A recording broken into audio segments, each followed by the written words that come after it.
विश्वाची माऊली ती हृदयात मानवाच्या धम्मज्योत लावली ती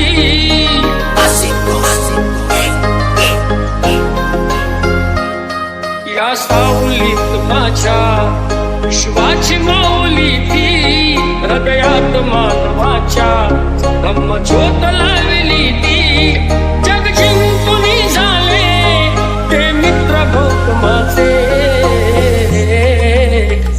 पिंपळाच्या पानावर पाहिली चित्र गौतमाचे पिंपळाच्या पानावर पाहिली चित्र गौतमाचे बोधी वृक्षाने कथन केले ते चारित्र्य गौतमाचे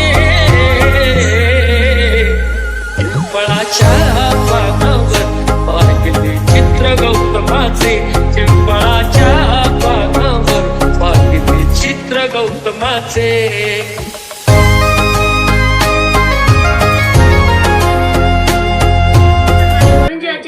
सर्वांना समतेचा मान अशी भीमरावांची शान लिहिले भारताचे संविधान अशी भीमरावांची शान लिहिले भारताचे संविधान डॉक्टर बाबासाहेब आंबेडकर हे भारतीय राज्यघटनेचे शिल्पकार तसेच स्वतंत्र भारताचे पहिले कायदेमंत्री होते. त्यांचा जन्म 14 एप्रिल 1891 रोजी मध्य प्रदेशातील मोई या गावी झाला.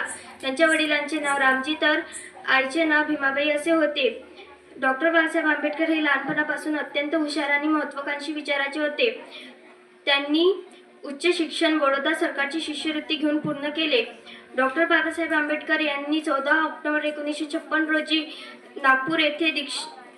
नागपूर येथे बौद्ध धर्म स्वीकारला. त्यांनी शिका, संघटित व्हा आणि संघर्ष करा असा संदेश दिला. डॉक्टर बाबासाहेब आंबेडकर हे 6 डिसेंबर 1956 रोजी काळ्याच्या पडद्याआड गेले. धन्यवाद.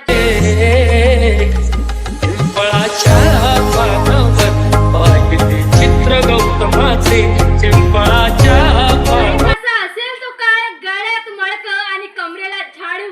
कल्पना करा कसा असेल तो काळ.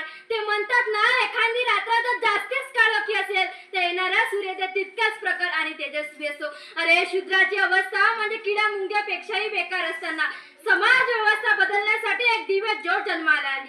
संविधानाचे जनक, समाज सुधारक, प्रज्ञासूर्य, ज्ञानाचा सूर्य, तेजस्वी सूर्य, क्रांती सूर्य, बोधिसत्व, महामानव म्हणजे डॉक्टर बाबासाहेब आंबेडकर यांचा जन्म 14 एप्रिल 1891 मध्ये झाला. मित्रांनो, जय भीम बोलायला कधीच लाजायचं नाही, कारण जय भीम म्हणजे फक्त 2 शब्द नव्हे, तर जय भीम म्हणजे डॉक्टर बाबासाहेब आंबेडकर यांचा आदर आहे. जय भीम म्हणजे डॉक्टर बाबासाहेब आंबेडकर यांच्या कष्टाला सलाम आहे. जय भीम म्हणजे उमंग आहे. जय भीम म्हणजे उत्साह आहे. जय भीम म्हणजे प्रगतशील करुणा आहे. जय भीम म्हणजे दयाशील शांती आहे. अरे, जय भीम म्हणजे भीम गर्जन आहे. म्हणून आयुष्यामध्ये जय भीम बोलायला कधीच लाजायचं नाही. मित्रांनो, होय, आज 6 डिसेंबर ही तारीख जरी आठवली तरी आठवतो तो लाखो भारतीयांच्या डोळ्यातला अश्रू, आठवतो तो शांत झालेला समुद्र. आणि 6 डिसेंबर 1956 केवळ दलितांच्याच नव्हे तर संपूर्ण भारतीयांच्या आयुष्यातील अत्यंत दुःखाचा दिवस. कारण या दिवशी ज्ञानाचा सूर्य, कोटी कोटींचा मार्गदाता, विद्वंतेचा मेरुमणी, विचाराचा धगधगता ज्वालामुखी शांत झालेला होता. भारत भूमीच्या मुकुटातील खिरा निकळला होता. भारत भूमीच्या मुकुटातील खिरा निकळला होता. सारा विश्वाला करुणी प्रकाशित आज प्रज्ञा सूर्य मावळला होता. आज प्रज्ञा सूर्य मावळला होता. मित्रांनो, देव कुठे राहतो? देव मंदिरात राहतो. मंदिर कोणाच्या हाताखाली? मंदिर प्रोष्टितच्या हाताखाली. प्रोष्टित कोणाच्या हाताखाली? प्रोष्टित राज्य सरकारच्या हाताखाली. राज्य सरकार कोणाच्या हाताखाली? राज्य सरकार केंद्र सरकारच्या हाताखाली.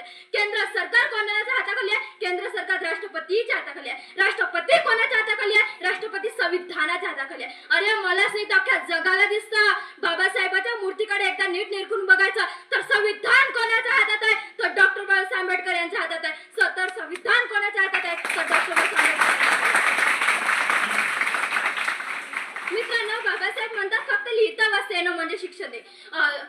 हातात पुस्तक पेन घेणं म्हणजे शिक्षण आहे. तर बाबासाहेब म्हणतात बुद्धीला सत्याकडे, भावनेला माणुसकीकडे आणि शरीराला श्रमाकडे नेण्याचा मार्ग म्हणजे शिक्षण.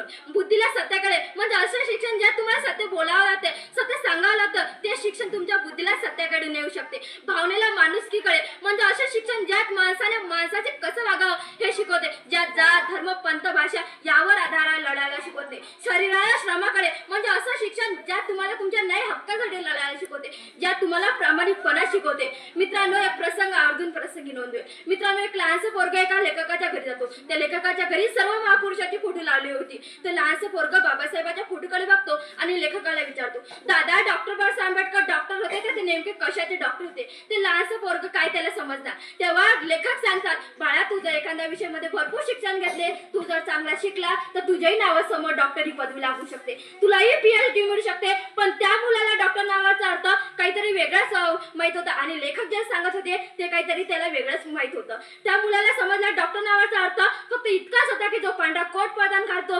गळ्यामध्ये टी-शर्ट कोट लावतो, त्याला तो डॉक्टर म्हणत होता. मग लेखकाने त्याला त्याच्या भाषेमध्ये समजून सांगावं लागलं की डॉक्टर बाबासाहेब आंबेडकर डॉक्टर होते तर ते नेमके कशाचे डॉक्टर होते. मित्रांनो जरासं लक्षपूर्वक ऐका की डॉक्टर बाबासाहेब आंबेडकर म्हणजे मुर्द्यालाही जिवंत करून अन्यायाविरुद्ध पेटवणारे डॉक्टर होते. डॉक्टर बाबासाहेब आंबेडकर म्हणजे देशाला झालेल्या जातीयाच्या कॅन्सरच्या चर्चेला वळवणाऱ्या किला मुंग्यापासून रोगमुक्त करणारे डॉक्टर होते. डॉक्टर बाबासाहेब आंबेडकर म्हणजे काय हे सांगताना आचार्य अत्रे असं म्हणतात की डॉक्टर बाबासाहेब आंबेडकर म्हणजे बंड, मूर्तिमंत बंड, ज्यांच्या देहातील कणाकणातून बंड थेमान घालत होते. बाबासाहेब म्हणजे जुलमाविरुद्ध उकारलेली बजराची मुठ.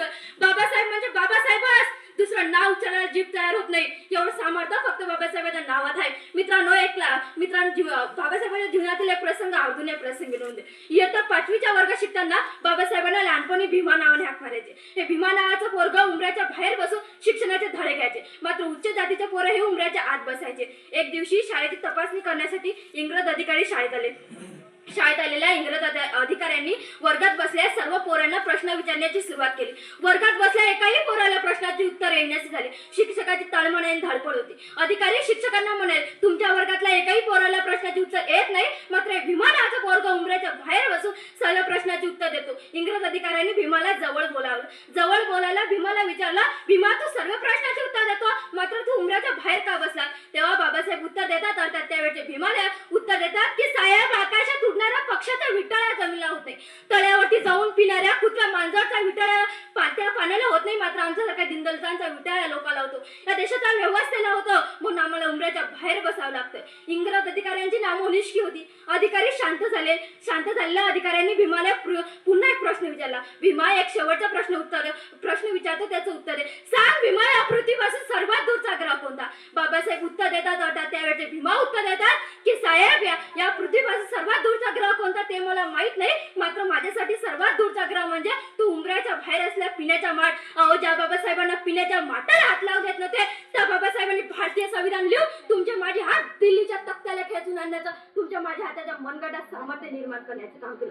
पूर्वी राजा राणीच्या पोटातून जन्माला यायचा, परंतु राजा आता मतपेटीतून जन्माला येतो. पूर्वी कामगारांना 12 तास काम करावे लागायचे, परंतु आता कामगारांना 8च तास काम करावे. मित्रांनो एखादा व्यक्ती जर निवडणुकीमध्ये उभा राहिला, तो सायकल चालवणारा असो की तो कारमध्ये फिरणारा असो की तो विमानात फिरणारा असो, तो जर निवडणुकीमध्ये उभा राहिला तर गलीतला भिक्कारा बनतो, जंगलातला शिक्कारा बनतो. ज्यांनी आपल्या तोंडाचं ब्युटी पार्लर केलं अशापासून तर ज्यांना आपल्या तोंडातील लाळ सुद्धा पुसता येत नाही अशा सर्वांपर्यंत जातो आणि पाया पडतो की मला आमच्याकडे लक्ष असू द्या, आम्ही निवडणुकीमध्ये उगाव. ही देण कोणाची आहे तर ती आहे भारतीय संविधानाची.